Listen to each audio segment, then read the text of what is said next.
মাছের ভিতরে যে তেলগুলো ছিল সেই তেলগুলো মাছের এই কড়াইটাতে দিয়ে দিলাম, মাছের তেলটা। এবার দিয়ে দিচ্ছি রাঁধুনি আর জিরে, দিয়ে দিচ্ছি তেজপাতা, শুকনো লঙ্কা। এবার দিয়ে দিচ্ছি কেটে রাখা আলুগুলো। আলুগুলো একটু ভাজা ভাজা করে নেব।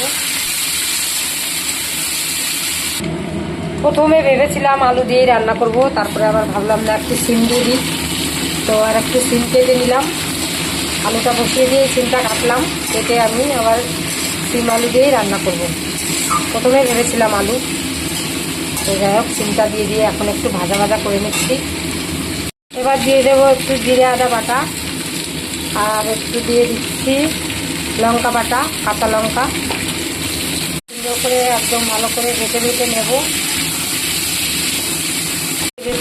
এবার দিয়ে দিচ্ছি হলুদ, এবার দিয়ে দিচ্ছি লবণ। লবণ দিয়ে একটু করে সুন্দর করে ভেজে নেব।